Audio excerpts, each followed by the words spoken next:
turned away after witnessing my childhood friend, drugged and burning with desire, drag the principal's daughter into the bathroom. In my past life, I had rushed in to stop his violent act, but that only put me in danger. By the time the police arrived, my school uniform was torn to shreds. Photos of me disheveled in the bathroom went viral online. So much for being the cold top student. She's just a SLT who can't control herself. My reputation was ruined, and I was expelled from school. My childhood friend married me to save his own reputation, but our marriage was my true hell. I fell into severe depression and mental instability, losing 8 pregnancies in 10 years. People gossiped that I was promiscuous, that my body was worn out from being used by too many men. My parents, trying to make amends to my husband, poured all their efforts into supporting him. But the first thing he did after gaining full control of my family's company was to frame my father for financial crimes. My father died of a heart attack in prison. My mother, unable to bear such a huge blow, died in a car accident. When I heard the news, I was devastated beyond words. But my husband of 10 years appeared before me, arm in arm with a transfer student. If you hadn't interfered back then, Lily and I would have been together long ago. She wouldn't have been forced by her parents to abort our child. I coughed up blood and died with my eyes wide open in disbelief. When I opened my eyes again, I had returned to the day my childhood friend was drugged. After school, there weren't many people left in the building. I took deep breaths of fresh air, trying to calm my emotions after being suddenly pulled back from the hatred and fear of my death. Lily was handing Zach a bottle of water. It contained an aphrodisiac that would inflame his desires. In my past life, I had accidentally discovered Lily pouring an unknown white powder into the water. I exposed her on the spot, but Zach didn't believe me. He insisted on drinking the water anyway. He even asked if I was jealous because Lily was prettier than me, and that's why I was always targeting her. This time, I didn't try to stop him. After taking the water, Zach instinctively looked at me. "You're not going to try to control even my drinking water, are you? Do whatever you want," I said with a wave of my hand. Lily couldn't miss any opportunity to attack me. She immediately chimed in, "Natalie, your possessiveness over Zach is too much. Doesn't he even have the freedom to make friends?" With those words, the few classmates who hadn't gone home yet gave me strange looks. Zach's face darkened even more. "She's nothing, just a bookworm," he muttered. I gripped my pen tightly, hatred surging in my eyes. "Are you two done? I haven't said anything from start to finish, have I?" I retorted. Zach was taken aback and fell silent, his face stony. Lily continued to stir up trouble. "You might not have said anything, but your face looks very unhappy. I just said a few words to Zach and you're already scowling." Hearing this, Zach shot me an annoyed glare. As if to spite me, he drank the entire bottle of water. In my past life, I had knocked the bottle away, so he only took one sip. But even that one sip was enough to make him lose control. I couldn't imagine what would happen now that he had drunk the entire bottle. I found myself looking forward to it, in a twisted way. Seeing him finish the water, Lily could barely contain her excitement. She grabbed Zach's hand. "Zach, walk me home?" Of course, Zach wouldn't refuse. The two of them left the classroom hand in hand. 10 minutes later, Penny, our class monitor, burst into the classroom, her face flushed red. By then, I was the only one left in the room. Penny stammered, clearly struggling to say something difficult. "What's wrong? Did something happen to Zach and Lily?" I asked proactively. Penny grabbed my hand. Yes,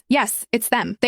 What happened?" I asked, looking directly into Penny's eyes and pretending I knew nothing. I used to trust Penny implicitly. She wasn't just our class monitor, but had been my desk mate for all 3 years of high school. I thought we were best friends who could tell each other anything, but I never imagined she would stomp on me so hard after the incident. She told everyone that I had a crush on Zach and drugged him myself.